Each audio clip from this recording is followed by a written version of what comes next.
సాతాను అంటే విరోధి అన్నమాట. సాటనాస్ అనే గ్రీకు పదం నుండి వచ్చింది. ఇది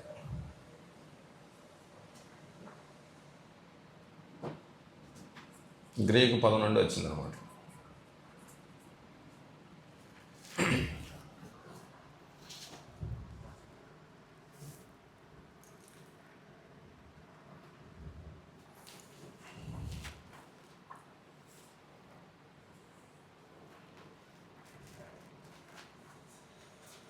సాతాను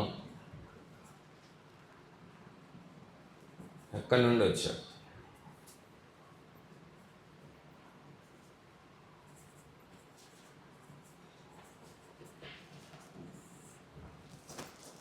సాతాను ఎక్కడి నుంచి వచ్చాడు?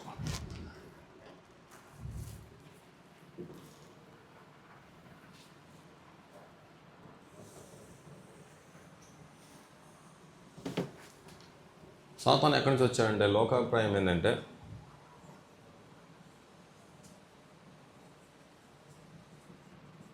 లోకంలో ప్రజలు ఏమనుకుంటున్నారంటే యెషయా గ్రంథము 14వ అధ్యాయం 12వ వచనంలో తేజ నక్షత్రమే సాతాను అనుకుంటున్నారు అన్నమాట. చూడండి ఒకసారి. తేజ నక్షత్రమా?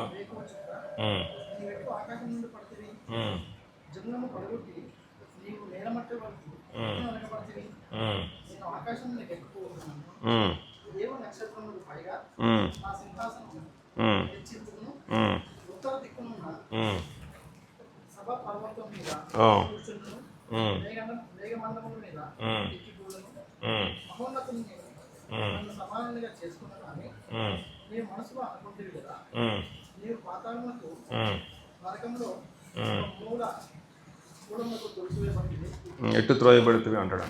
చాలే.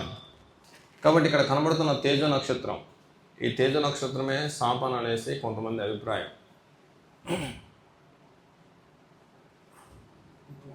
అవునా కదా? అవునా కదా రాజేష్ గారు? నేను రాజేష్, సాతాను అంటే తేజ నక్షత్రమా కాదా? సాతాను అంటే తేజ నక్షత్రమా కాదా? ఏనా ప్రతాపన? కాదనుకుంటున్నావా? సాతాను అంటే తేజ నక్షత్రం అనేసి లోకంలో డినామినేషన్ పాస్టర్లు అందరూ ఇదే బోధిస్తారు. యెషయా గ్రంథం 14వ అధ్యాయం 4వ వచనం చూడండి. యెషయా గ్రంథం 14:4.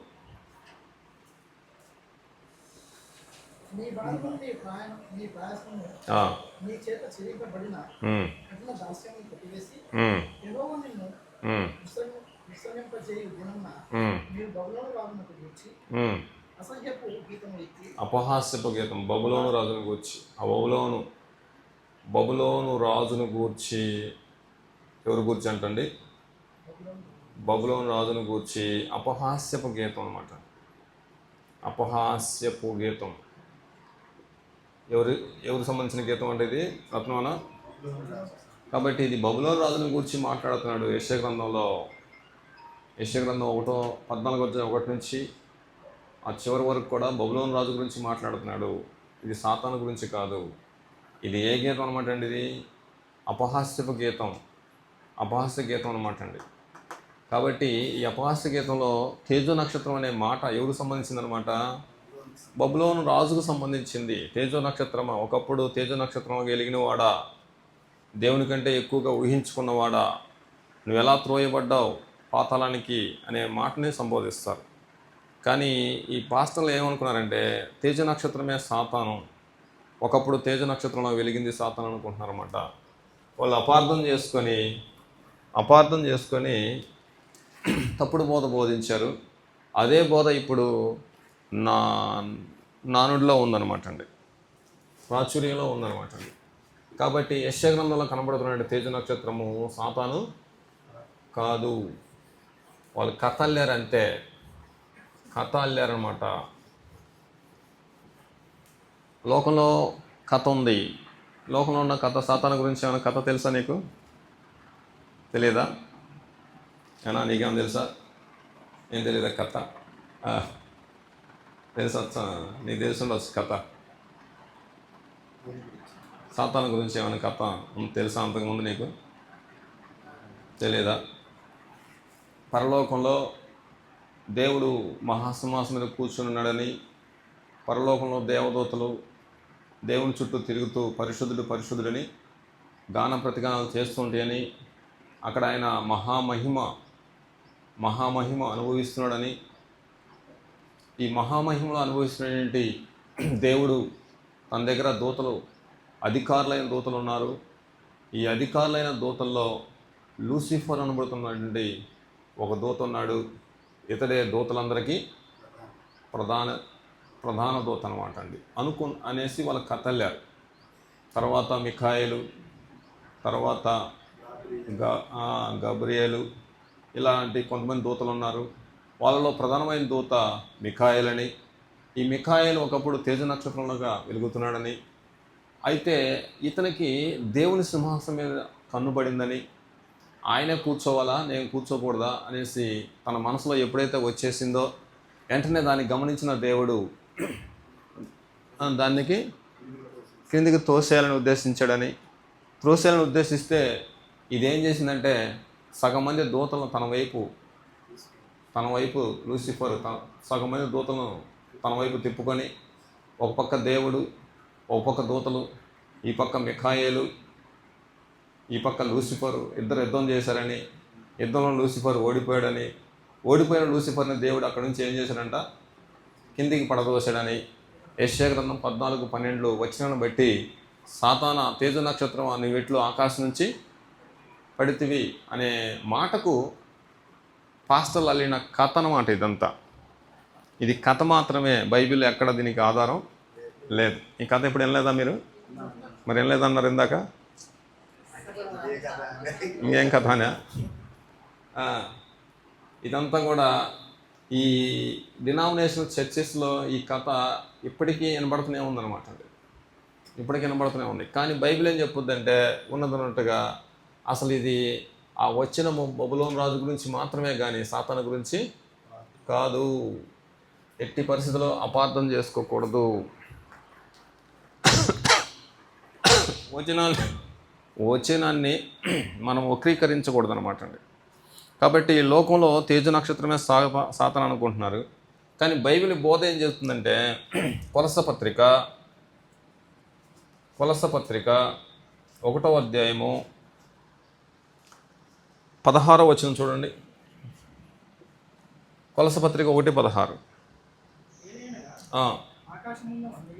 ఆకాశమందున్నవయు భూమి మీద ఉన్నవనియు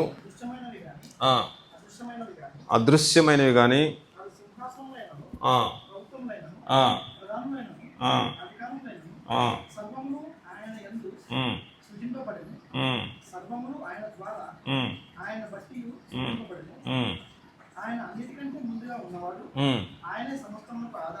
అది కాదు, సర్వం ఆయన ద్వారా, ఆయన బట్టి, సర్వం అనే మాటలో సృష్టించబడింది ఏది ఆయన లేకుండా కలగలేదు అంటాడనమాట అండి. కొరింథీ మొదటి పత్రిక 8:6. కొరింథీ మొదటి పత్రిక 8:6.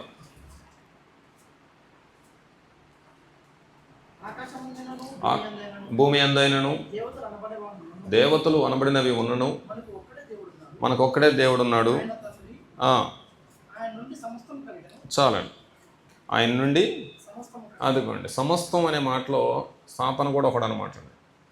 కాబట్టి కొలస్స పత్రిక 1:6 ప్రకారంగా సర్వం ఆయన ద్వారా సృజించబడిను.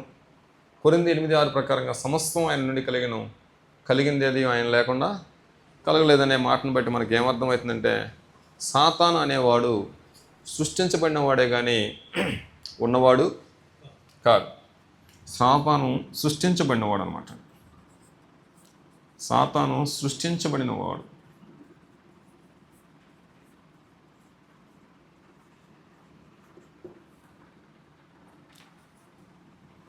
ఇతనికి పరలోకానికి పోయే అనుమతి ఉంది. పరలోకం వెళ్ళే అనుమతి ఉందన్నమాట. ఒకప్పుడు పరలోకం వెళ్ళే అనుమతి ఉంది ఒకప్పుడు. యోబు గ్రంథం 1వ అధ్యాయం 6-7 వచనాలు.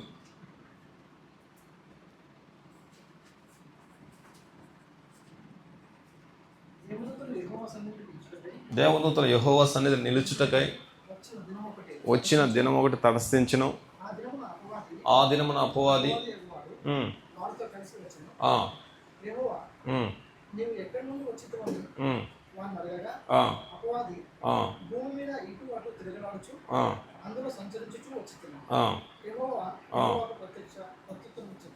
చాలండి.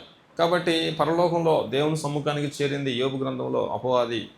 ఆ రోజుల్లో అపవాదికి పరలోకం చేరి అక్కడ దేవునితో మాట్లాడే అవకాశం ఉంది. జకర్యా గ్రంథము 3వ అధ్యాయము 1-2 వచనాలు కూడా చూడయా.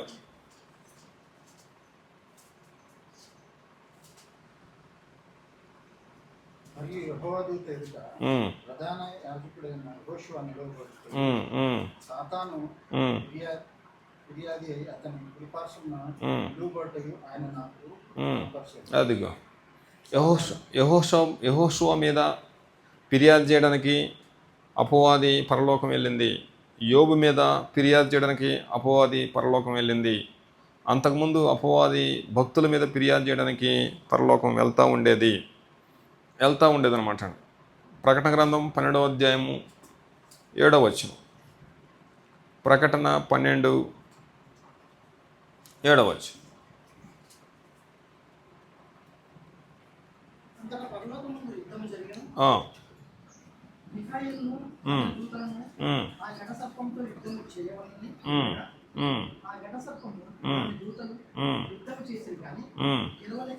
గెలవలేకపోయారు.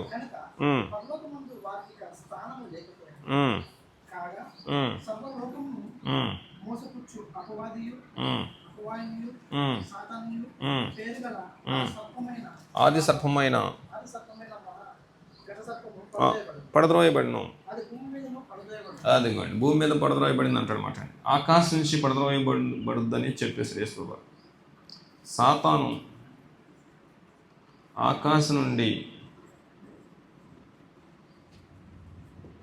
పడద్రోయబడునని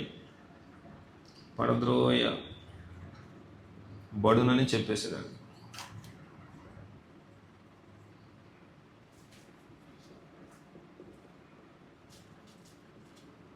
ప్రకటన 12:7-9 వరకు. లూకాసు వార్త 10:18 కూడా. లూకాసు వార్త 10:18.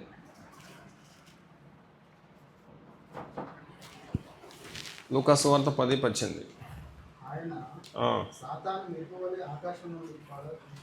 అదిగో సాతాను మెరుపు వలె ఆకాశం నుంచి పడద్రోయబడుట చూచితిని అంటాడు అన్నమాట.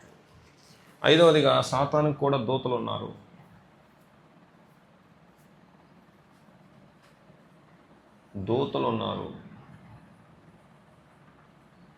మత్తయి సువార్త 25:41. మత్తయి సువార్త 25:41. అప్పుడు ఆయన ఎడమవైపు ఉన్న వారిని చూచి, శపించబడిన వారులారా, నన్ను విడిచి సిద్ధపరచబడిన అదండి పరిస్థితి.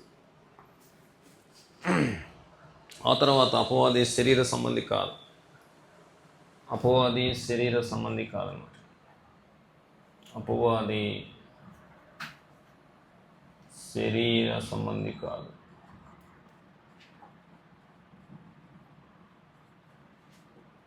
ఆత్మ అన్నమాట. అపవాది శరీర సంబంధి కాదు, ఆత్మ.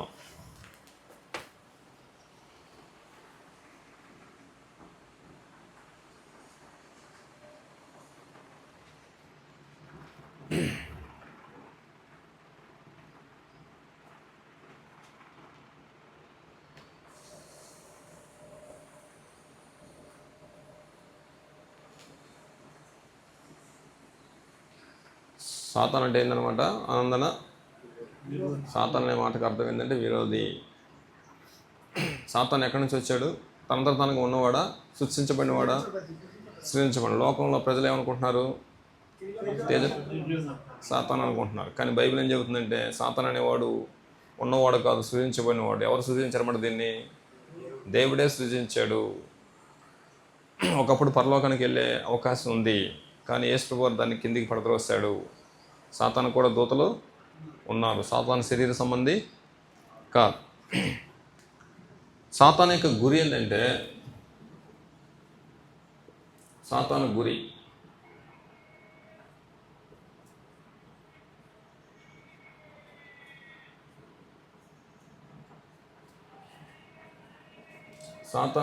ఏంటంటే లక్ష్యం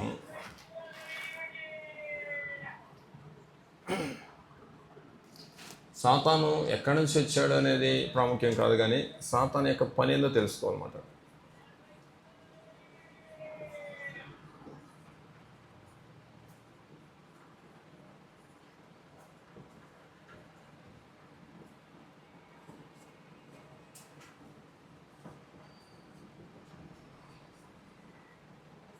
సాతాను పని ఏందో,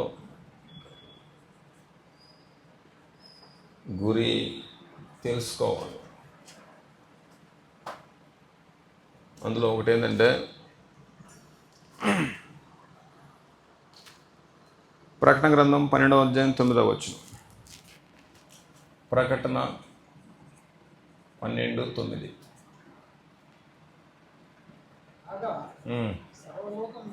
సర్వలోకమును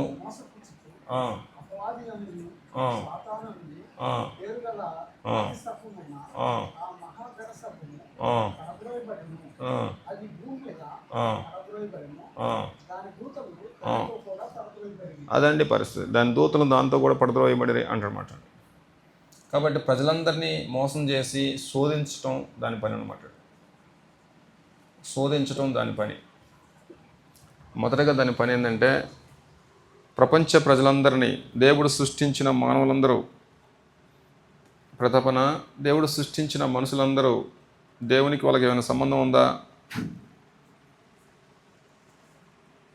దేవునికి ఇప్పుడు ప్రపంచంలో సుమారు 950 కోట్ల మంది ప్రజలు నివాసం చేస్తున్నారు. 950 కోట్ల మంది. 200 దేశాలకు పైగా ఉన్నటువంటి ఈ భూప్రపంచంలో 950 కోట్ల మంది ప్రజలు నివాసం చేస్తున్నారు. సృష్టించబడిన ప్రతి మనిషిని ఎవరు సృష్టిస్తున్నారన్నమాట? దేవుడే సృష్టిస్తున్నాడు. కాబట్టి ఈ మనిషికి దేవునికి ఏమైనా సంబంధం ఉందా? ఏ సంబంధం ఉంది? దేవుడు పరమాత్మ, మనిషేమో ఆత్మ అన్నమాట. మనిషేమో ఆత్మ అన్న సంగతి తెలుసు మనకి. అయితే పరమాత్మ ఒక ఆత్మ తీసుకొచ్చేసి బొమ్మలో పెట్టాడనమాట. కాబట్టి ఈ ఆత్మ ఎక్కడి నుంచి వచ్చింది? దేవుని దగ్గర నుంచి వచ్చింది. దేవునికి ఏమైపోద్ది అనమాట అండి?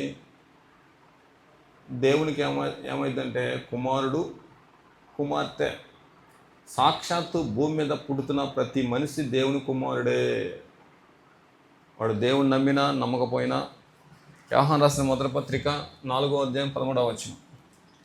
యోహాను రాసిన మొదటి పత్రిక 4:13. యోహాను రాసిన మొదటి పత్రిక 4:13. దీనివలన మనము ఆయన యందు నిలిచి ఉన్నామనియు తెలుసుకుంటున్నాము. అదిగో ఆయన మనకు తన ఆత్మలో పాలు దయచేసాడు అనడండి. 100వ కీర్తన 3వ వచనం.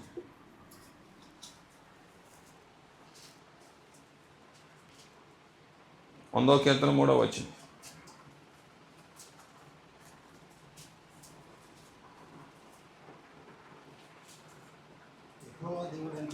యెహోవాయే దేవుడని తెలుసుకునండి. ఆయనే మనల్ని పుట్టించును, మనం ఆయన వారము. అదిగో మనం ఆయన వారము. ఆయనే మనల్ని పుట్టించాడు, మనం ఆయన వారం అన్నాడు. హెబ్రీ పత్రిక 12:9 చూడండి. హెబ్రీ పత్రిక 12:9.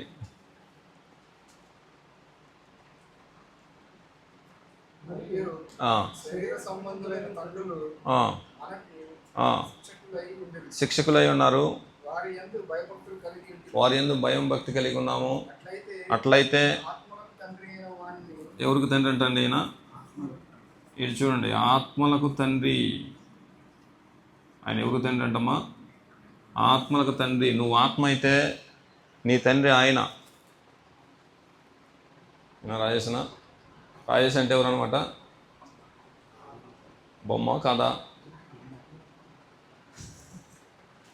రత్నం అంటే ఆత్మ, ప్రతాప్ అంటే ఆత్మ. 6 అడుగుల బొమ్మ కాదు ప్రతాప్ అంటే. అది భ్రమ పెట్టారు మనల్ని, మన తల్లిదండ్రులు, లోకం అందరూ కూడా. నువ్వంటే బొమ్మ, మనిషి బొమ్మ అనేసి భ్రమ పెట్టారు. కానీ బైబిల్ ఏం చెబుతుందంటే అసలు మనిషి అంటే బొమ్మ కాదు, బొమ్మ లోపల ఉన్న ఆత్మ. ఈ ఆత్మ ఎక్కడి నుంచి వచ్చింది? అదనమాట అండి. మట్టి మట్టి అయిపోయిద్ది, ఆత్మ తిరిగి దేవుని దగ్గరికి చేరుద్ది. కాబట్టి మనిషి అనేవాడు పరమాత్మ నుంచి వచ్చాడు. ఏమా చెల్లి? మనిషి అనేవాడు ఎక్కడి నుంచి వచ్చాడు? పరమాత్మ నుంచి వచ్చాడు. పరమాత్మే మన దేవుడు సృష్టించాడు. ఆయన మన తండ్రి సాక్షాత్తు. అసలు సొంత తండ్రి ఎవరంటే ఆయనే మన తండ్రి. నీ తండ్రి, నా తండ్రి, ప్రజలందరికీ తండ్రి ఆయన మాట. ఎఫెస్ పత్రిక 4:6. ఎఫెస్ పత్రిక 4:6 చూసిన తర్వాత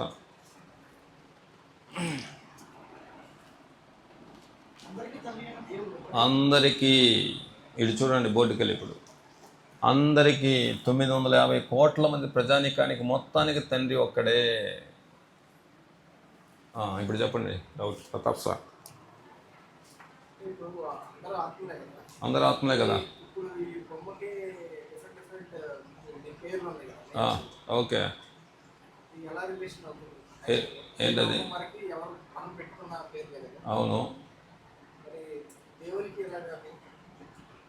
నేను అనేది ఇప్పుడు పేరు ఉంది కాబట్టి పేరుతో పిలుస్తుంది. అవును. ఇప్పుడు ఆత్మ అన్నప్పుడు అందరూ ఆత్మలే. దేవుని వద్ద ఎలా ఎలాగని అనుకున్నాను.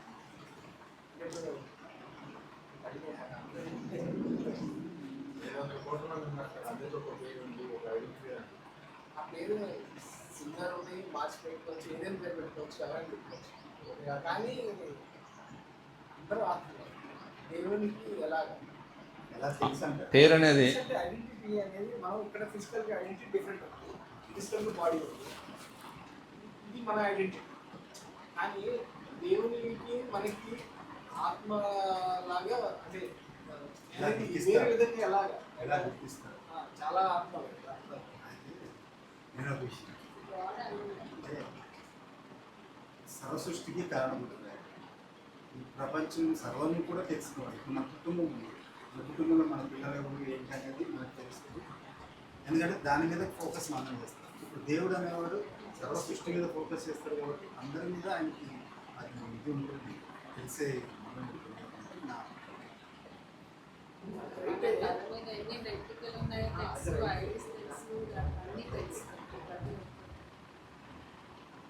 అమ్మాయి చెప్పింది నీకు అర్థమైందా?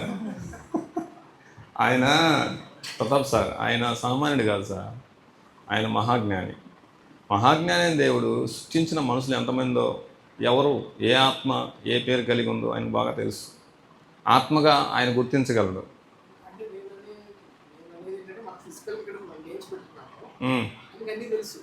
కానీ నేను అనేది ఆయన ఎలా రికమెండ్ చేస్తాడు, ఆత్మగానే రికమెండ్ చేస్తాడు. అసలు ఏమన్నా స్పెసిఫిక్గా ఉంటుందా అని ఆత్మగానే రికగ్నైజ్ చేస్తాడు, అంతే, శరీరంగా కాదు.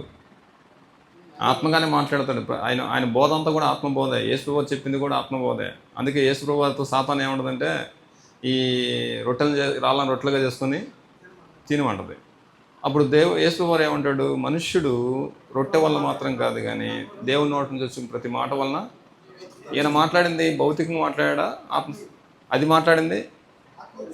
కాబట్టి ఆయన వ్యవహారం అంతా ఆత్మ సంబంధంగానే ఉంటుంది సార్. మనుష్యుడు ఇక్కడ చూడండి, మనుష్యుడు రొట్టె వలన మాత్రం కాదు కానీ దేవుని నోటి నుంచి వచ్చే ప్రతి మాట వలన జీవించును అన్నాడు. ఇప్పుడు ఆ మనుషుడు అనే మాట శరీరానికి సంబంధించిందా, ఆత్మకు సంబంధించిందా? ప్రతిదీ ఆయన బోధలోనే ఆత్మ హైలైట్. కాబట్టి ప్రతాప్ అంటే ఆత్మ, ఆనంద్ అంటే ఆత్మ, రాజేష్ అంటే సీన్ అంటే ఆత్మ, ఆత్మకు తండ్రి, మనం అందరం ఆత్మలం. సాక్షాత్తు నువ్వు ఎవరి కుమార్తె అనమాట? దేవుని కుమార్తె. దేవుని కుమార్తె. నువ్వు నమ్మకపో, నువ్వు ముస్లిం అయినా, హిందువు అయినా, నాస్తికుడు అయినా, హేతువాదు అయినా, ఇంకెవరివైనా సరే నువ్వు దేవుని కుమార్తెవు, దేవుని కుమారుడువు. దేవుని కుమారుడైన నిన్ను మోసం చేయటమే దాని పని అనమాట. శోధించడం దాని పని. అది పరిస్థితి.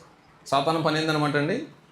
దేవుని కుమారులందరినీ శోధించడం. యేసు ప్రభువును కూడా వదలలేదనమాట. యేసు ప్రభువును కూడా వదలలేదు.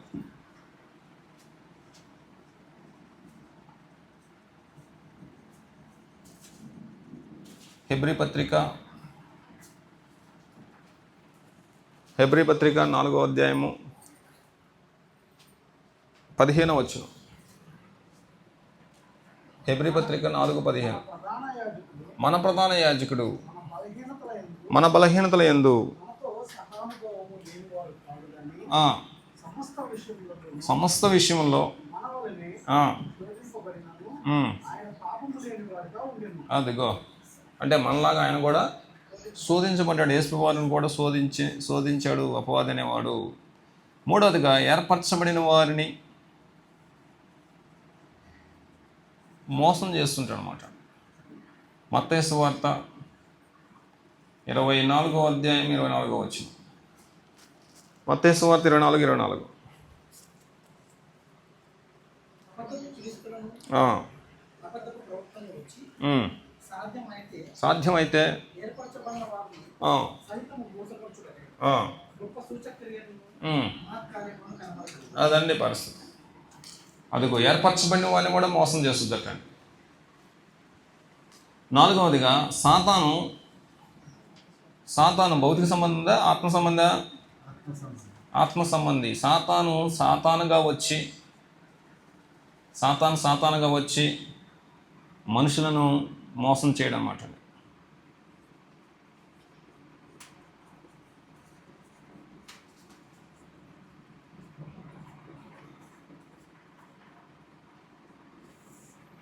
ఎలాగంటే ఆదాము హవ్వలు ఉన్నారు, వాళ్ళ దగ్గరికి ఏ రూపంలో వచ్చాడమ్మా?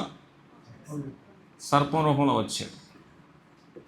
ఎక్కడ? ఆదికాండం 3వ అధ్యాయంలో కనబడుతుంది. రెండవదిగా యేసోపుని మోసం చేయడానికి, యేసోపు చేత పాపం చేయడానికి ఎవరిలో దూరిందనమాట అండి? ఎవరా స్త్రీ? పోతిఫర్ భార్య. అదిగో పోతిఫర్ భార్యలో దూరింది యేసోపుని మోసం చేయడానికి.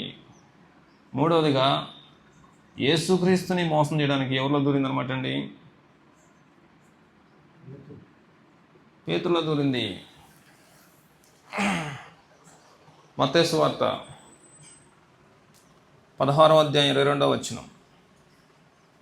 మత్తయి సువార్త 16:22.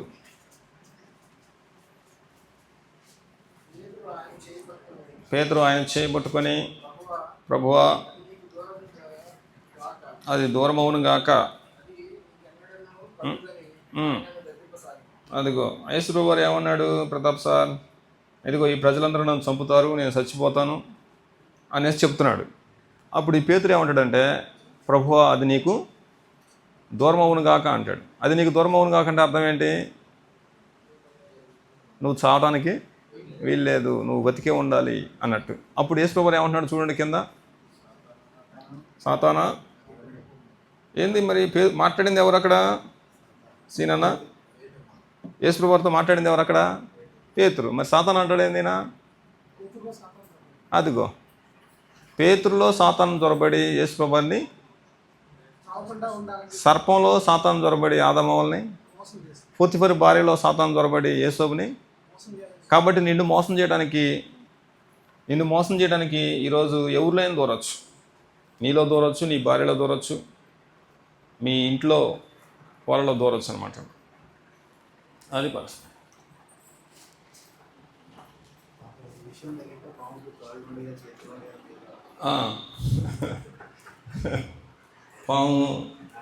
పాము ఏం చేసిందంటే ఆ రోజు సర్పం ఏం చేసిందంటే అవతో పోయింది అన్నారు కొంతమంది పాస్టర్లు కూడా. అందుకే ఈ బాప్తిస్మిచ్చే యోహాను ఏమంటాడు? సర్ప సంతానమా, రాబో ఉగ్రతను తప్పించు కొనవాలని మీకు చెప్పిన వాడేవాడు అంటాడు, అన్నాడు కదా. ఆ సర్ప సంతానం అన్నాడంటే ఏంటి అర్థం? అదొక గొప్ప మర్మం అన్నాడు పాస్టర్ గారు. ఏందా మర్మం అంటే, ఏదైనా తోటలో ఈ యవ్వ ఏం చేసిందంటే సర్పంతో వ్యభిచారం చేసింది. అందుకే కయ్యని సర్ప సంతానం పుట్టాడు. ఆ విధంగా వచ్చింది సర్ప సంతానం అన్నాడు అనమాట. చూడటానికి మర్మం బాగానే ఉంది. ఏనా ఒక ఆట ఆడుకుంటున్నారు బా.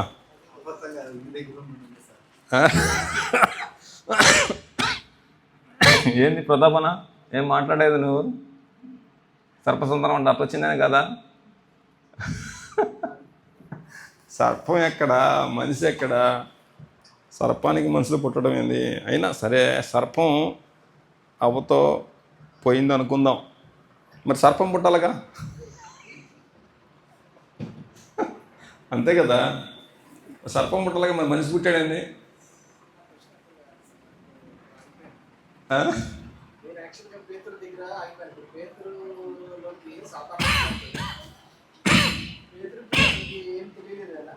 ఏంటది?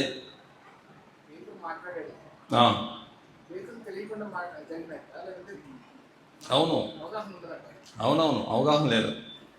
సాతాను ఎవరినైనా వాడుకుంటుంది, నీలో వాడుకుంటుంది, నీ భార్యలోకి ప్రవేశించుద్ది. అది ఆత్మ అయిన సాతాను నాలో ప్రవేశించవచ్చు, నీలో ప్రవేశించవచ్చు, ఎప్పుడైనా ప్రవేశించవచ్చు. ఆయనకి ప్రవేశించే అవకాశం ఉంది. అది ఎవరైతే అవకాశం ఇస్తారో ప్రతి ఒక్కరిలో ప్రవేశిస్తుంది అపవాది అనేది. అవునవునవును.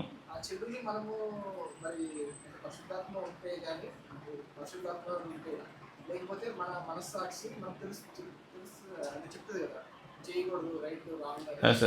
ఆ వ్యత్యాసం అనేది మనం తెలుసుకోకుండా మనం చేస్తే సాతాన్ని కంటిన్యూ చేస్తాం. అవును, సాతానికి అవకాశం ఇచ్చినట్టు. అక్కడ ఏమంటాడంటే, పేతురు ఒకసారి నెత్తి మీద చేతులు పెడితే పరిశుద్ధాత్మ దిగి వస్తాడు.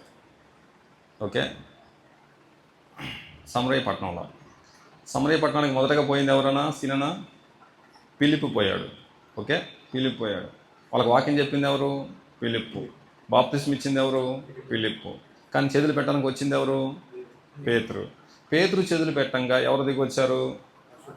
పరిశుద్ధాత్మ దిగి వచ్చారు. పరిశుద్ధాత్ముడు దిగి వచ్చాడన్న సంగతి ఇక్కడ గారడి సీమోనికి చూసి, ఈ పిలుపు కంటే పేతురే గొప్పవాడు కాబట్టి డబ్బులు తీసిపోయి పేతురికి ఇద్దామనేసి పేతురికి ఇస్తాడు. అప్పుడు పేతురు ఏమంటాడంటే, ఎందుకు సాతాను నిన్ను ప్రేరేపించింది అంటాడు. ఎవరు ప్రేరేపించారంట? అక్కడ సాతాను అతను ప్రేరేపించింది, పేతుని ప్రేరేపించింది, యోధాని ప్రేరేపించింది. యోధా గురించి ఏమంటాడంటే యోహాను సువార్తలో, యేసు ఆ రొట్టె ముక్కను ఆ యోధా నోట్లో పెట్టగా సాతాను వానిలో ప్రవేశించను అనే మాట చూపిస్తాడు అక్కడ యోహాను సువార్తలో. చూస్తారా మాటని? యోహాను సువార్త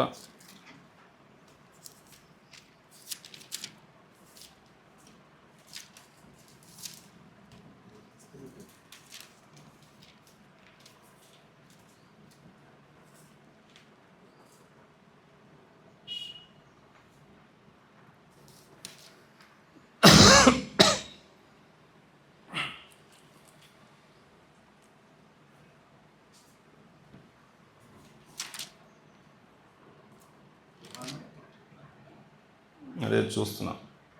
యోహాను సువార్త 13వ అధ్యాయం 27వ వచనం. 13:27. వాడు ఆ మొక్క పుచ్చుకొనగానే అదిగో యోధాలో ప్రవేశించెను.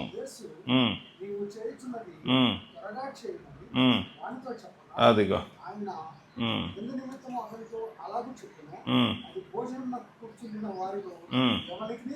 ఎవరికి అర్థం కాలేదు కానీ వానికి మాత్రమే తెలిసిందటండి. కాబట్టి సాతాను యోధాలో ప్రవేశించింది ప్రతాపన. కాసేపు నాలో ప్రవేశించవచ్చు, నీలో కూడా ప్రవేశించవచ్చు. కాబట్టి ఎవరిని ఎప్పుడు ఎలా వాడుకుంటుందో తెలియదు. యేసు ప్రభులాగా మనం ఏంది మెలకుగా ఉండాలి. యేసు ప్రభుని ఎవరిలో శోధించిందనమాట?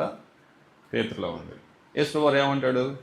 ప్రజలందరికీ మేలు కలగడానికి నన్ను ఈ ప్రజలందరూ చంపుతారు, నేను కూడా చనిపోతాను శరీర సంబంధిగా, కానీ నేను మళ్ళీ 3వ రోజున తిరిగి లేస్తాను అని అంటే పేతురు వెంటనే ఏమంటాడంటే, ప్రభువా నీకు మరణం దూరం అవునుగాక అంట.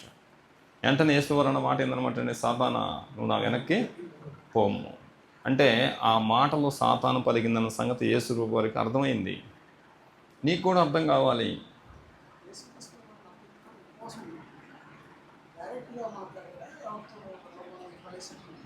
డైరెక్ట్గానే అపవాది ఆత్మగానే మాట్లాడాడు. అక్కడ బైబిల్లో ఎక్కడ ఏ వ్యక్తిని ఉపయోగించినట్లేదు, ఆత్మగానే మాట్లాడాడు.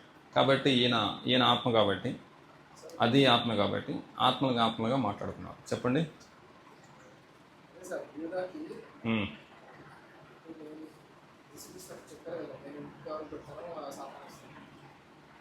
అంటే అతను ఆల్రెడీ ఎప్పుడైతే రోగం తీసుకుని ఉండేశాడో అప్పటి నుంచి లోన్ అయిపోయి కంప్లీట్గా సాతానికి ఉండిపోయాడు అంతే కదా.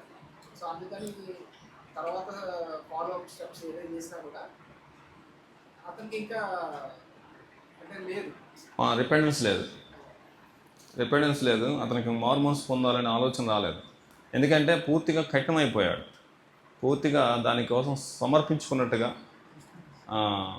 భ్రష్ట మనసుకి అంకితం అయిపోయాడు అనమాట. కాబట్టి సాతానికి లోన్ అయిపోయాడు అనమాట.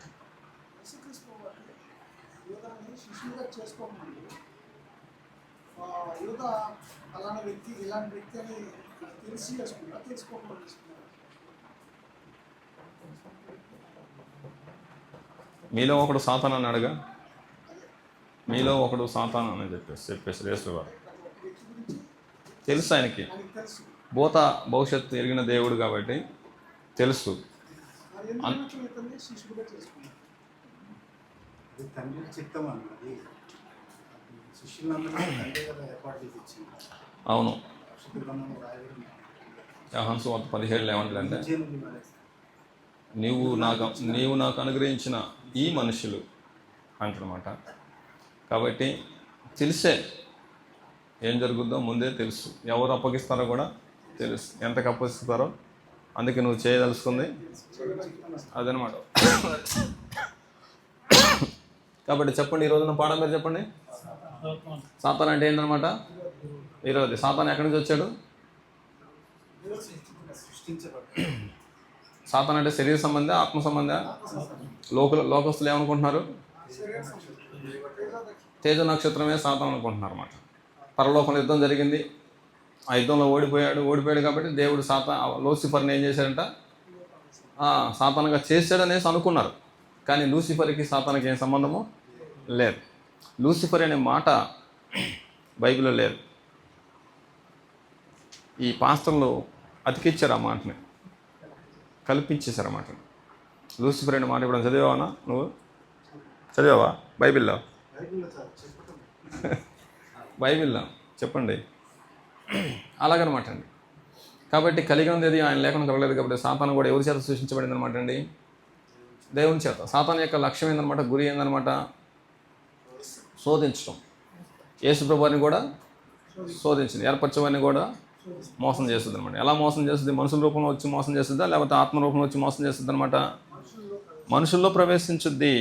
మనుషుల్లో ప్రవేశించి సాతాను మోసగిస్తూ ఉంటుంది. సాతానుకున్న పేర్లు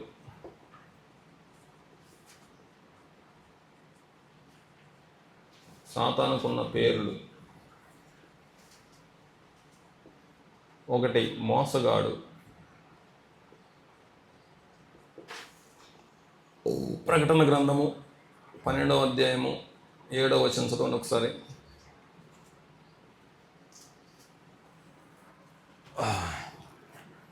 త్వరగా ప్రకటన గ్రంథం 12వ అధ్యాయం 9వ వచనం చూడండి, లేకపోతే డైరెక్ట్గా 9వ వచనం. 12వ అధ్యాయం 9వ వచనం. సర్వలోకాన్ని మోసపుచ్చుచు, అదిగోండి చాలండి, సర్వలోకాన్ని మోసపుచ్చుతుంది. కాబట్టి మోసగాడు అనే పేరుంది అపవాదికి. రెండవదిగా మత్తయి సువార్త మత్తయి సువార్త 4వ అధ్యాయము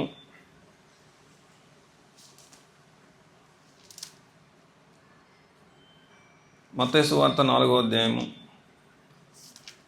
1-2 వచనాలు చూడండి. యేసు అపవాది చేత శోధించబడుటకు అపవాది చేత శోధించబడుటకు ఆత్మ వలన అరణ్యంలో పడిపోబడింది. ఆ, 40 దినములు రాత్రింబగళ్ళు ఉపవాసం ఉండి ఆ, ఆ, ఆయన ఆకలి కొనగా ఆకలి కొనగా ఆ శోధకుడు శోధకుడు, ఆయన ఇద్దరికి వచ్చి అదిగోండి శోధకుడు అనే పేరు ఉంది అపవాదికి. మత్తయి సువార్త 4వ అధ్యాయం 1-3 వచనాలు. అలాగే అపవాది అనే పేరు ఉందన్నమాట అండి సాతానికి. ప్రకటన గ్రంథము 12వ అధ్యాయము 9వ వచనంలోనే అపవాది అనే పేరు కూడా ఉంది సాతానికి. అపవాది అనియు సాతాననియు పేరు గల ఆది సర్పమైన ఆ మహాఘట సర్పం అంటాడు. మత్తయి సువార్త 13-19 చూడండి. మత్తయి సువార్త 13వ అధ్యాయం 19వ వచనం. 13-19. ఎవరైనా రాజ్యం గురించి ఆ, వాక్యము నీవు గ్రహించుకుంది ఆ, దుష్టుడు వచ్చి దుష్టుడు వచ్చి అన్నాడండి అక్కడ. చాలండి, దుష్టుడు అనే మాట ఉపయోగించాడు. వాడి పేరు, ఒక పేరులో ఒక పేరు ఏంటంటే దుష్టుడు. మత్తయి సువార్త 13-19. 5వదిగా అబద్ధికుడు అనే పేరు ఉందండి. యోహాను సువార్త 8వ అధ్యాయం 44వ వచనం. యోహాను సువార్త 8:44. మీరు మీ తండ్రి యొక్క ఉమ్, అపవాది ఉమ్, సంబంధులు. ఆ, మీ తండ్రి దురాశను నెరవేర్చుకొరుచున్నారు. ఉమ్, ఆది నుండి వాడు ఉమ్. నరహంతకుడై ఉంది నరహంతకుడు అయ్యండి. సత్యమందు నిలిచియుండు వాడు కాడు. అదిగోండి వాని యందు సత్యమేమీ లేదు. సత్యమే లేదు. వాడు అబద్ధమాడినప్పుడు అబద్ధమాడినప్పుడు మన స్వభావం ఉమ్, అనుసరించి మాట్లాడను. వాడు అబద్ధికుడు. ఆ, అబద్ధమునకు జనకుడునై ఉన్నాడు. కాబట్టి అబద్ధికుడు అనే పేరు ఉంది, నరహంతకుడు అనే పేరు ఉంది. కొరింథీ 2వ పత్రిక 2:11. తంత్రగొండి అనే పేరు కూడా ఉంది.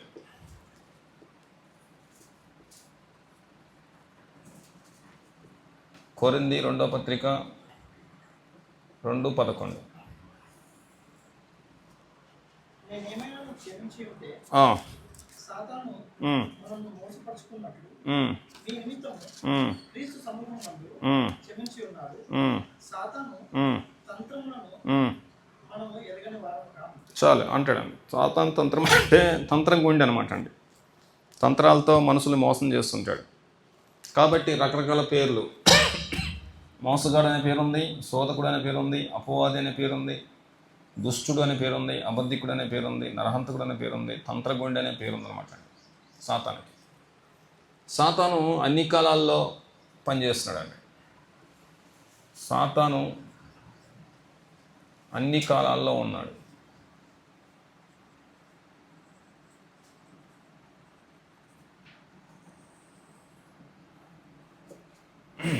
ఆదాము ఏదైనా తోటలో ఉన్నాడు, ఏదైనాలో ఉన్నాడు, నోవహు కాలంలో ఉన్నాడు,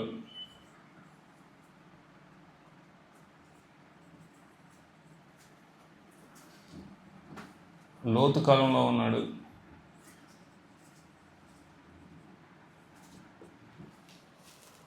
ధర్మశాస్త్ర కాలంలో ఉన్నాడు,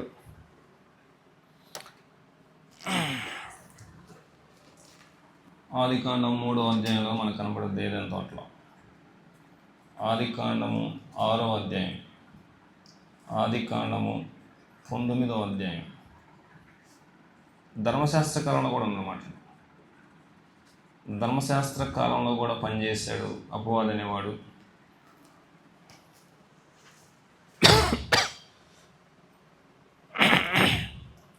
యేసు ప్రభు కాలంలో కూడా పనిచేశాడు, క్రైస్తవ కాలంలో కూడా ఇప్పటికీ పనిచేస్తున్నాం అన్నమాట. యేసు ప్రభు శరీరధారిగా ఉన్నప్పుడు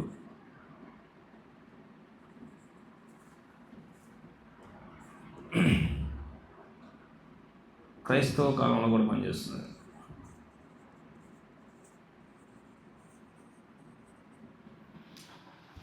క్రైస్తవ కాలంలో కూడా పనిచేస్తున్నాడు.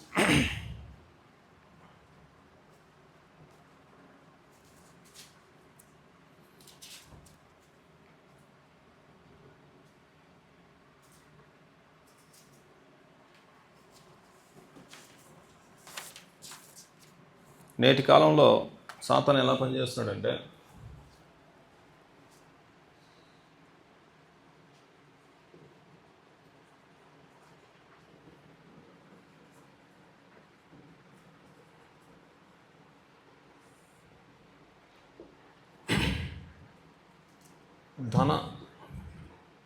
ధన వ్యామోహం కలిగించి అపోస్తుల కార్యములు 5వ అధ్యాయము 1-5 వచనాల్లో మనకి అననీయ సప్పీరా కనిపిస్తారు.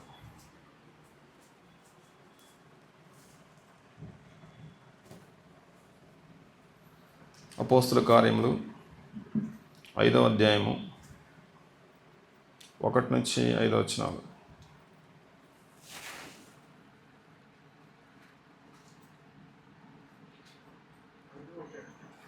5:1 నుంచి సార్.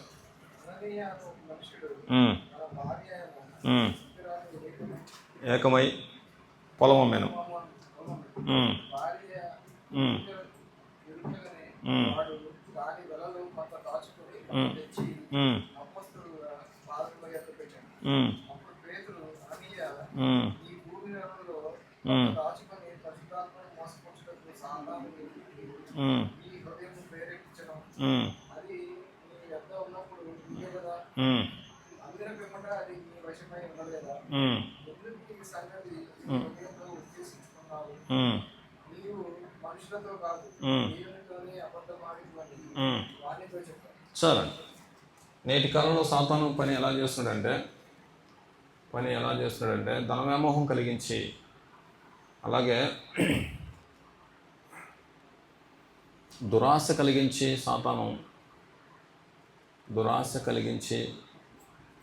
సాతాను మనసుని మోసం చేస్తున్నాడు.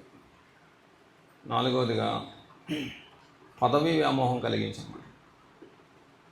పదవీ వ్యామోహంతో మనుషులు మోసం చేస్తున్నాడు. 5వదిగా వ్యభిచార వ్యామోహం అన్నమాట. వ్యభిచార వ్యామోహం కలిగించి మనుషులు మోసం చేస్తున్నాడు. భార్యాభర్తలను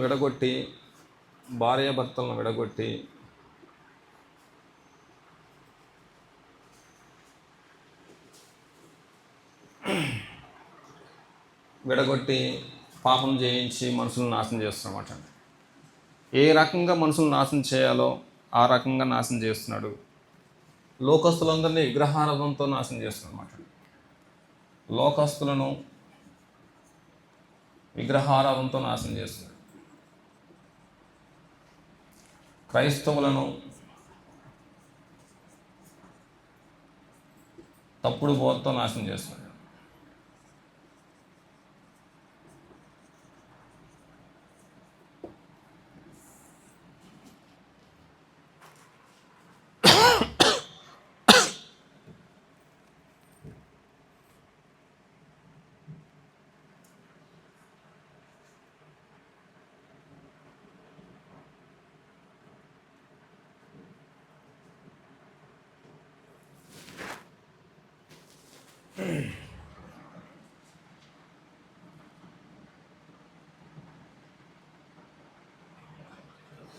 అయిపోయిందా రాయటం?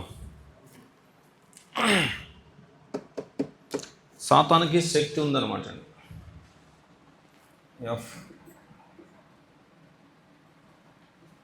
సాతాను శక్తి కొన్ని అద్భుతాలు చేయగలదండి. సాతాను కొన్ని అద్భుతాలు చేయగలదు.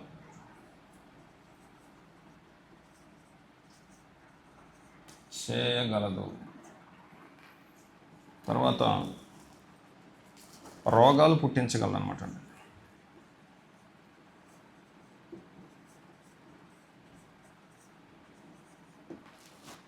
అద్భుతాలు చేయగలదు, రోగాలు పుట్టించగలదు, మనుషులకు శ్రమలు రప్పించుద్ది అనమాట అండి. శ్రమలు రప్పించగలదు.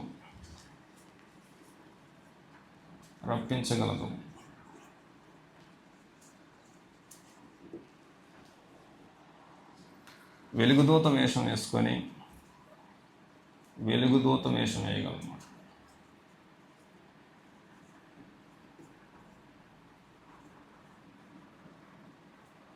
2 కొరింథీ పత్రిక 11వ అధ్యాయం 13 వచ్చి సాతాను యొక్క శక్తి.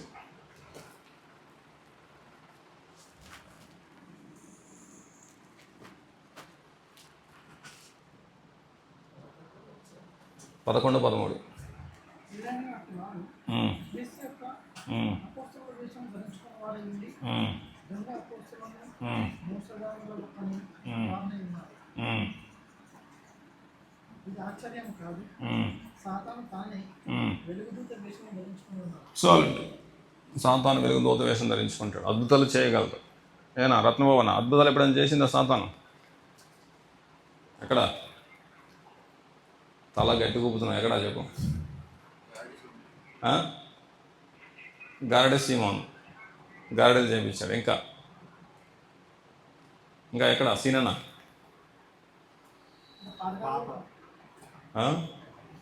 పాతకాలంలో అమ్మాయి ఉంటుంది చిన్న పాప. మోషే కాలంలో ఐగుప్తు మంత్రికుల చేత కొన్ని అద్భుతాలు చేసింది. కాబట్టి అది దైవశక్తి, మాదేమో మంత్రిక శక్తి అంటారు వాళ్ళు. అదనమాట.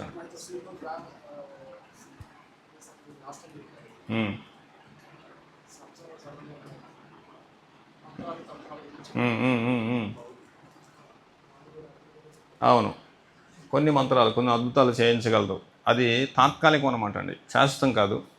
శ్రమలు రప్పించగలదు, రోగాలు పుట్టించగలదు, మనుషులకు వెలుగుదూతం వేషం వేసుకుని మనుషులను నాశనం చేయగలదు.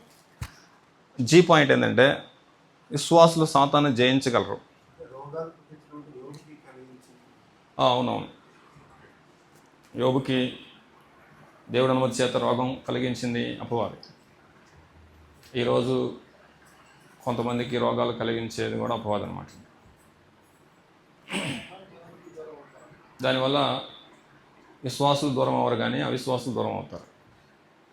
విశ్వాసం స్థిరంగా ఉన్న వాళ్ళు దూరం అయ్యే అవకాశం లేదు. చావటానికే సిద్ధపడతారు తప్ప అవిశ్వాసులు అయితే చిన్న సమస్య అయినా తొలగిపోతారు. అది పరిస్థితి. ఎఫెసీ పత్రిక 6వ అధ్యాయం 13 వచనం. ఎఫెసీ పత్రిక 6:13.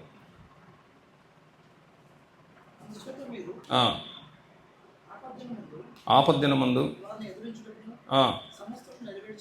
అదిగో ఆపద్దినమందు వారిని ఎదిరించుటకు సమస్తమును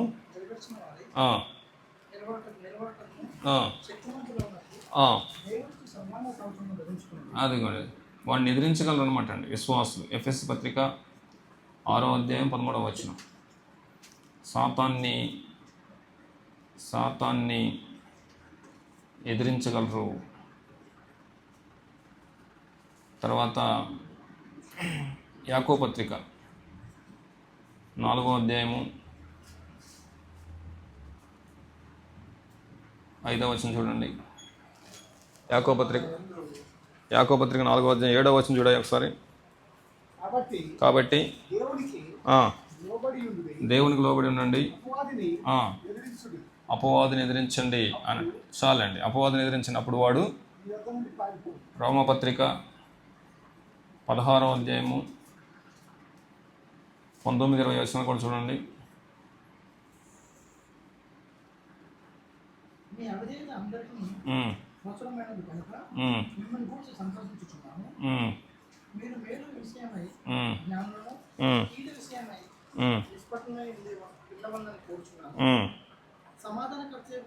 దేవుడు చితక త్రొక్కించును అన్నాడండి. చితక త్రొక్కించును అంటే సాతాన్ని విశ్వాసులు జయించగలరు. నిలబడితే ఖచ్చితంగా, రాయేష్ గారు, ఖచ్చితంగా విశ్వాసం నిలబడితే మనిషి సాతాన్ని జయించగలరు. జీవితంలో ఒక్కసారి కూడా సాతానికి లోబడకుండా పాపం చేయకుండా ఉండగలిగిన మనుషులు ఉన్నారా బైబిల్లో?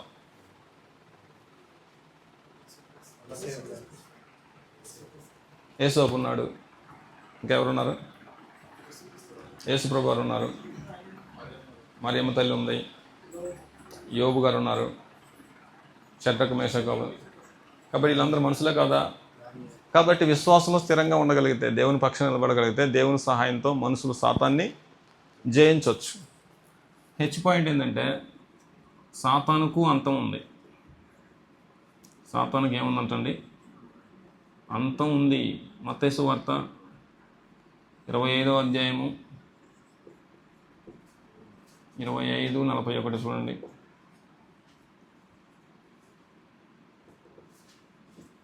మత్తయి సువార్త 25:41.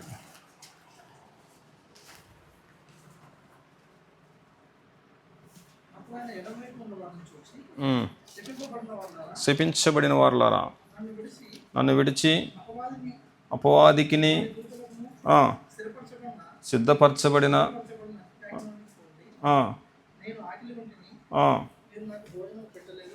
చాలండి. అపవాదికిని వాని దూతలకు అనడం ఇక్కడ. వానికి దూతలకు సిద్ధపరచబడి నిత్యాగ్నిలోనికి పోండి అంటాడు. కొరింథీ మొదటి పత్రిక 15:26.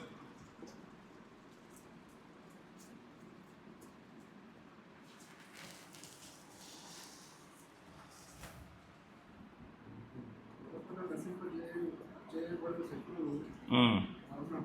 ఉమ్, దేవుడు సమస్తము క్రీస్తు పాదము కింద ఉమ్, లోపరిచి ఉంచాడు. ఉమ్, సమస్తము లోపరచబడి ఉన్నదని ఉమ్, చెప్పినప్పుడు ఉమ్, ఆయన సమస్తము లోపరచబడిన వాడు ఉమ్, తప్ప సమస్తము లోపరచబడి ఉన్న సంగతి ఉమ్, ఇస్తుంది.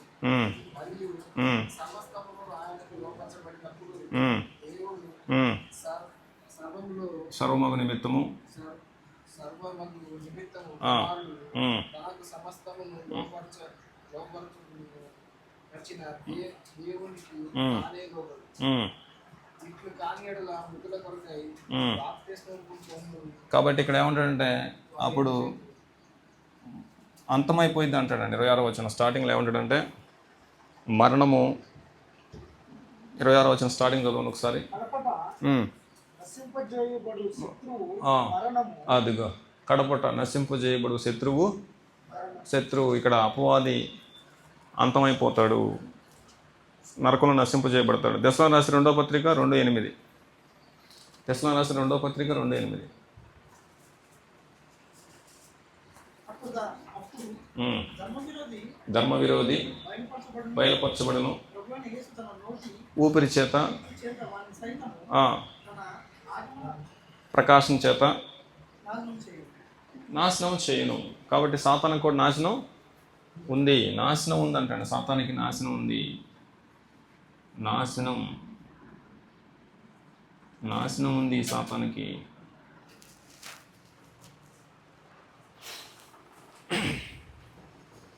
ఎంత టైం ఎంతండి? 11:30.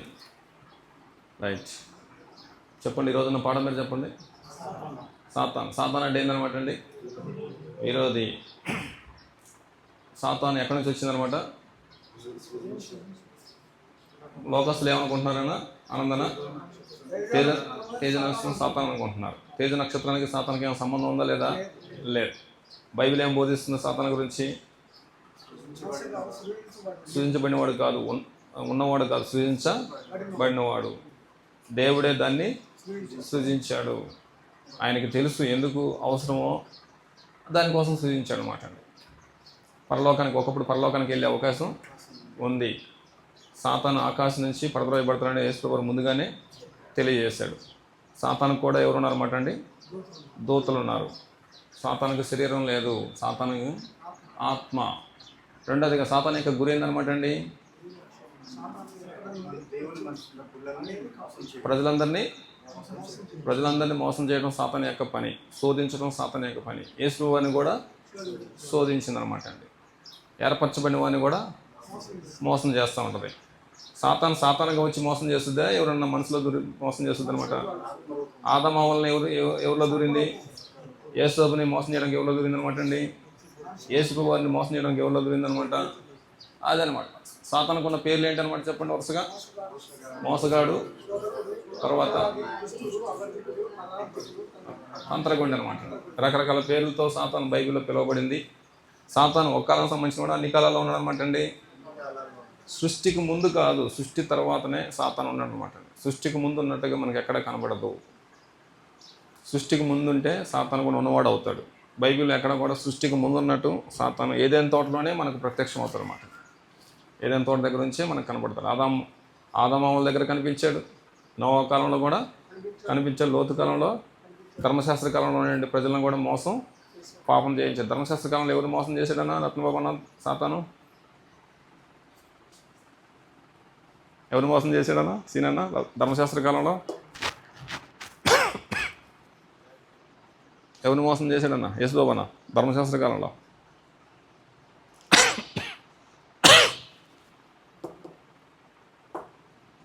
చెప్పాలి సార్ ప్రతాప్ సార్.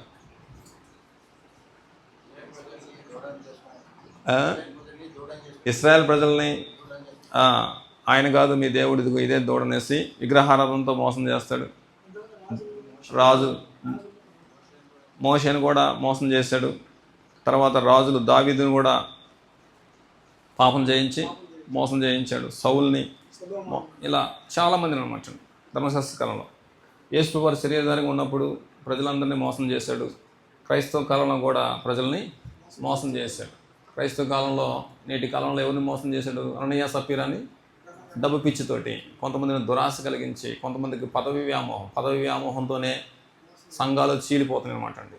నేను పెద్దగా ఉండాలి, నేనే ట్రెజరర్గా ఉండాలి, నేనే చైర్మన్గా ఉండాలనే ఉద్దేశంతో ఒక గుంపుని ఇంకొక గుంపుగా చీల్చేస్తున్నారు అనమాట అండి. పదవి వ్యామోహంతో సంఘాలు చీలిపోతున్నాయి. ఇప్పుడు వ్యభిచార పిచ్చితోటి సంఘాలు చీలిపోతున్నాయి అనమాట అండి. భార్య భర్తలను విడగొట్టుద్ది, వాళ్ళిద్దరి చేత పాపం చేయించుద్ది. సంఘాలు పేరుకు మాత్రమే క్రీస్తు సంఘాలు ఉంటాయి, కానీ అక్కడ జరిగేదంతా కూడా దెయ్యపు కార్యక్రమాలు జరుగుతాయి అన్నమాట. పేరేమో క్రీస్తు సంఘం ఉంటుంది, లోపల జరిగేదంతా కూడా దెయ్యం పనులే ఉంటాయి అన్నమాట. మరి అది క్రీస్తు సంఘమా దెయ్యపు సంఘం అనమాట అండి? అది ఆ విధంగా నాశనం చేస్తుంది. క్రీస్తు సంఘం అని పేరున్నంత మాత్రం చేత క్రీస్తు సంఘం కాదు. క్రీస్తు సంఘంలో వాక్యమే పనిచేయాలన్నమాట. వాక్యమే పెత్తనం చేయాలి. హృదయంలో ప్రతి హృదయంలో వాక్యం ఉండాలన్నమాట. ప్రతి హృదయంలో ఎవరు ఉండాలంటనా? ప్రతి హృదయంలో వాక్యమే యేసుక్రీస్తు వారి పాలన ఉండాలన్నమాట. అది పరిస్థితి. అది క్రీస్తు సంఘం అంటే. అంతేగాని సగం అది సగం ఇందులో క్రీస్తు సంఘం కాదు.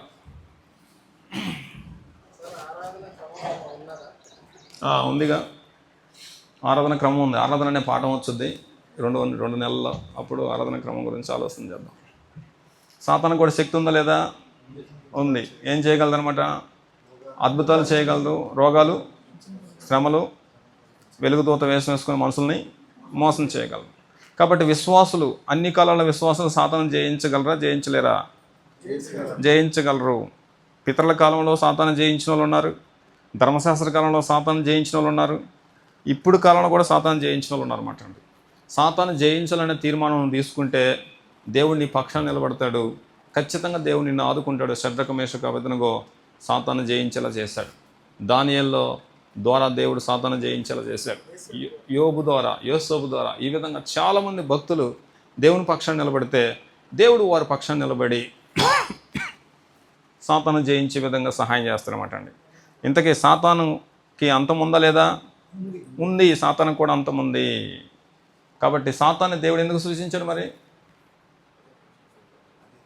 అదే ప్రశ్న చెప్పాలి మరి మీరు. అదమ్మని పరీక్షించడానికి. రైట్. వాళ్ళిద్దరినే కాదు, అందరినీ పరీక్షించడానికి.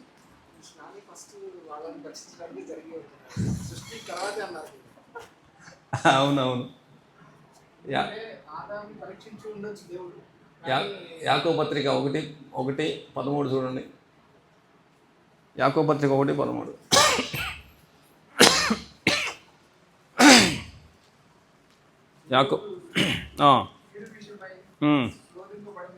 శోధింపబడనేరడు, ఎవరిని శోధింపడు గనుక, ఎవడైనను శోధింపబడినప్పుడు, శోధించడం అనేది ఎవరి పని అనమాట? ఇదిగో వాడి పేరేం పేరు అనమాట అండి? వాడి పేరే శోధకుడు, వాడి పనే శోధించడం. శోధించడం అంటే అర్థం ఏందనమాట? శోధించటం అంటే అర్థం ఏంటంటే పాపము చేయనట్లు ప్రేరేపించటం. శోధించడం అంటే అర్థం ఏందన్నమాట? పాపం చేయనట్లు ప్రేరేపించటం. కాబట్టి ఈ శోధించే పని దేవునిది కాదన్నాడు అక్కడ 13వ వచనంలో. ఎవడైనా శోధించబడినప్పుడు నేను దేవుని చేత, శోధింపబడుతున్నాను అంటారు. ఎందుకంటే ఆయన పని శోధించే పని, శోధనలో నుంచి తప్పించే పని ఆయనది. ఏనా సీనన్నా? దేవుని పని ఏందనమాట? శోధనలో నుంచి తప్పించే పని. సాతాను పని ఏందనమాట అండి? శోధించే పని.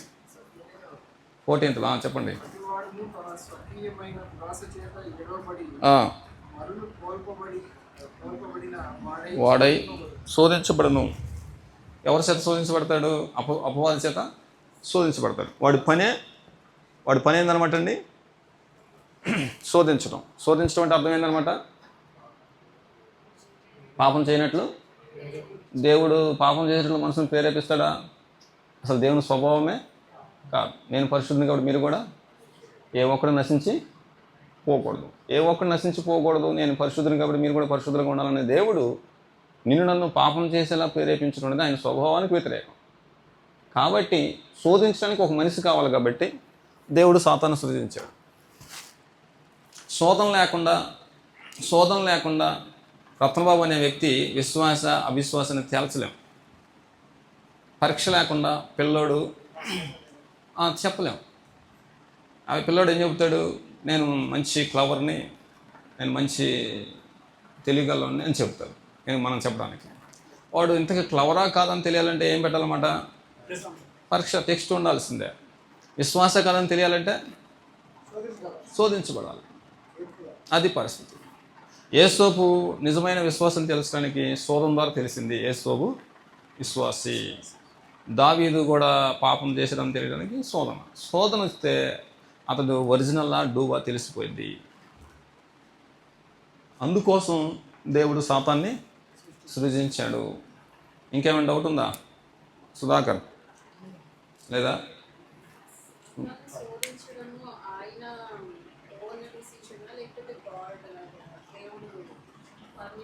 పర్మిషన్ అంతే. తీసుకునే దేవుడి పర్మిషన్ లేకుండా సాతాను ఎవరిని శోధించడు. ప్రతి వాడిని తన స్వకీయమైన దురాశ అంటే సొంతగా చేసుకుని దురాశ. స్వకీయం అంటే దురాశ అంటే ఏంటనమాట? నాది కానిదాన్ని ఆశించడం. మంది సొమ్ము ఆశించడం. నువ్వు అన్నట్టు మనది కానిదాన్ని, మనది కానిది ఆశించటం. ఆశించటం వేరే, మనది కానిది ఆశించటం వేరే అనమాట. దాన్ని దురాశ అనమాట. దురాశ ఎవరిలో అయితే ఉంటుందో సాతాను వాడిని అటాక్ చేస్తుంది అనమాట. ఆశించి దానికోసం తహతాలాడిపోతుంటారు అనమాట. అదే అదనమాట అండి. ఆనంద్ అనేవాడు, ఆనందమైన డమ్మీలే, వాడు నన్ను ఏం చేయలేడు అనేసి ఒక రాజకీయ నాయకుడు ఏం చేస్తాడంటే ఆక్రమించుకుంటాడు. ఆ రోజు అహాబ్ ఏం చేశారనమాట అండి? అవసరం మీద అబద్ధ సాక్ష్యాలు చెప్పించి ఇది చేశారనమాట. అట్లనమాట దురాశ అనేది ఎవరిలో అయితే ఉంటుందో, స్త్రీల్లో ఉన్నా పురుషులో ఉన్నా, వాడి దగ్గరికి సాతాను అటాక్ అవుతుంది అనమాట అండి. అటాక్ అవుతుంది. అదే పరిస్థితి. ఇప్పుడు ఇల్లంతా బాగానే ఉంది, అక్కడే సీమలు వచ్చేసినాయి. ఆ మూలన అంతా బాగానే ఉంది కదా, అక్కడ సీమలు వచ్చేసినాయి అంటే దానికి సంబంధించింది ఏదో ఉంది కాబట్టి, అంతే కదా. ఏందబ్బా ఇక్కడ ఏందో ఈగలు వాళ్తున్నాయని అనుకోండి, దీనికి సంబంధించిన ఈగలు దానికి సంబంధించిన లేకపోతే ఈగలు రావు, చీమలు దానికి సంబంధించిన లేకపోతే చీమలు రావు. దురాశ లేకపోతే సాతాను ఇంటి టచ్ చేయదంట. యేసు ప్రభు పాపం చేయకుండా ఉండటానికి, మనం పాపం చేయడానికి తేడా ఏంటనమాట? దురాశ. ఆయన దురాశని చంపుకున్నాడు, మనం దురాశని ఎక్స్పోజ్ చేసాం. అదే తేడా. అందుకే ఆయన జీవితంలో పాపం చేయలేదు. పాపం చేయకుండా ఉన్న ప్రతి ఒక్కరు ఏం చేశారంటే దురాశని చంపేసుకున్నారు. ఇది నాది కాదు, ఈ మనిషి నాది కాదు, ఈ వస్తువు నాది కాదు, అలాగనమాట. దురాశ. గెహజీ ఏం చేశాడనమాట అండి? దురాశతో సొమ్ము ఆశించాడు. దావీదు ఏం చేశాడు? దురాశతో వేరే వాళ్ళని ఆశించాడు అనమాట. ఇలాగనమాట. దురాశ ఉన్న ప్రతి ఒక్కడు పాపంలో 100% పడే ప్రమాదం ఉంటుంది. ఇంకెవరో తప్పించుకునే అవకాశం ఉంటుంది. ఇంకేమైనా డౌట్ ఉంటే అడగచ్చు. ఆత్మ కదా. పామును ఉపయోగించుకుందయ్యా, పాము శరీరాన్ని పాము శరీరాన్ని ఉపయోగించుకుంది. పేతుల్లో దూరిన అపవాది, లేకపోతే పోతిఫరు భార్యలో దూరిన అపవాది, యోధాలో దూరిన అపవాది పాములో కూడా దూరుద్ది. పాముకు ఆత్మ లేదని శరీరం ఉందిగా, పాము శరీరం ఉందా లేదా? శరీరాల్లో దూరుద్ది. కాళ్ళు చేతులు ఉన్నాయి పాముకి అప్పట్లో. పాముకి మాట్లాడే శక్తి ఇచ్చాడు అపవాది, మాట్లాడాడు. గాడిద ద్వారా దేవుడు మాట్లాడేశాడు, పాము ద్వారా అపవాది మాట్లాడింది. మన శరీరం ఇదే అంటున్నారు, ఆత్మ మాత్రం అందరి శరీరాలు వాడుకుంటారు. అదే దురాత్మ అన్ని శరీరాలను వాడుకోవచ్చు. చెప్పండి.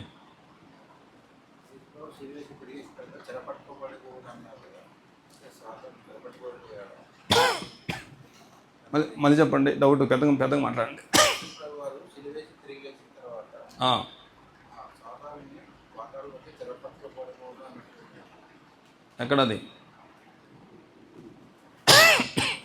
ఎక్కడది ఆనందన పద్మభవనం చెప్పాలి మర్యాదగా. మీరు సీనియర్లు, అసలు మీరు మల్లాపుర క్రీసంగానే దున్నుతున్నారు మీరు.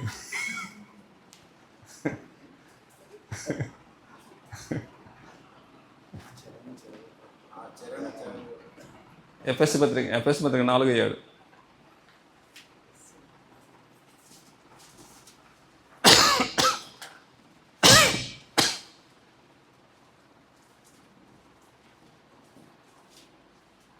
అయితే మనలో ప్రతివానికి క్రీస్తు అనుగ్రహించే వరము యొక్క పరిణామం కృప ఇయ్యబడింది. అందుచేత ఆయన ఆరోహణమైనప్పుడు చెరను చెరగా పట్టుకొని పోయి మనుషులకు జీవులను అనుగ్రహించడానికి చెప్పబడి ఉన్నది. అదండి పరిస్థితి. చెరగా పట్టుకుపోయాడు. ఎందుకంటే డౌట్ ఏంది అందులో?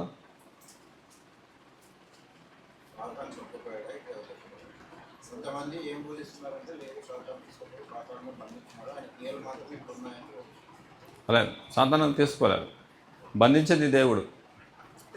వీళ్ళు ఎట్లా కనెక్ట్ చేస్తున్నాడు? ప్రకటన గ్రంథంలో పైకి లేస్తాడు కదా, అపవాది సముద్రం నుంచి వస్తాడు అనేసరికి వీళ్ళంటే యేసుక్రీస్తు చనిపోయినప్పుడు సాతాను కూడా తీసుకెళ్ళి బంధించాడు. ఇలాంటి తప్పుడు బోధన సంఘాల్లో చాలా భయంకరంగా. లేదు దానికి అర్థం వేరే. చెరగా పట్టుకుపోవట అనే పాఠం వస్తుంది, మన పాఠాల్లో పాఠం వస్తుంది. చెరగా పట్టుకుపోవట. చెర అంటే ఏంది? చెరగా చేయటం అంటే ఏంది? చెరగా పట్టుకుపోయి ఏమేమి ఈవులు అనుగ్రహించాడనే ఆ 3 పాయింట్ల మీద పాఠం వస్తుంది. అప్పుడు క్లియర్ అయిపోయింది. Okay, right. 24:24లో అవును,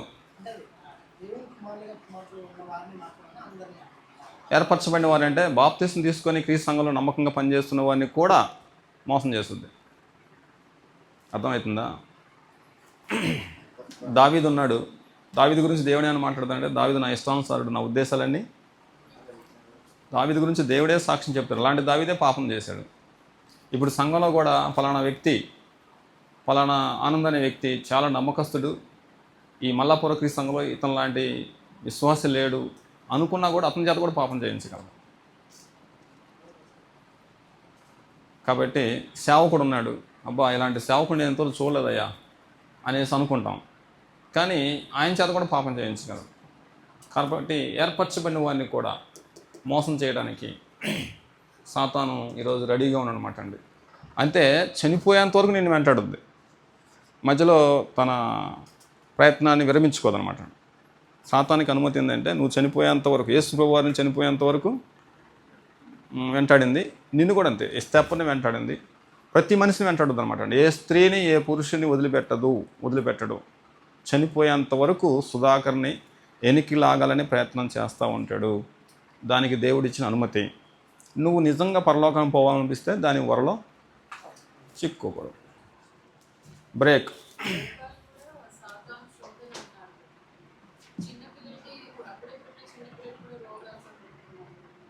అవి బలహీనతను బట్టి వస్తాయి. రోగాలు అనేది 3 రకాలుగా వస్తాయి.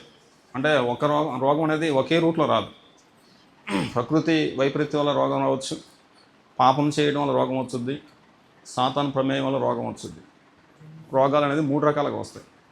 కాబట్టి వచ్చిన రోగం అంతా సాతాను వల్ల వచ్చింది అనుకోకూడదు. దేవుడు కూడా అనుమతిస్తాడు. అంటే నువ్వు చేసిన పాపాన్ని బట్టి దేవుడు కూడా అనుమతిస్తాడు. నువ్వు చేసిన పాపాన్ని బట్టి ఇప్పుడు కొంతమంది వ్యభిచరిస్తారు, ఎయిడ్స్ వస్తుంది కదా, పాపాన్ని బట్టి తాగుతారు, నిమ్ము వస్తుంది కదా, పాపాన్ని బట్టి రోగం వస్తుంది. కాబట్టి రోగం 3 రకాలుగా 4 రకంగా రకరకాలుగా వస్తుంది. ఒక రూట్లో ఒక రూట్ అది.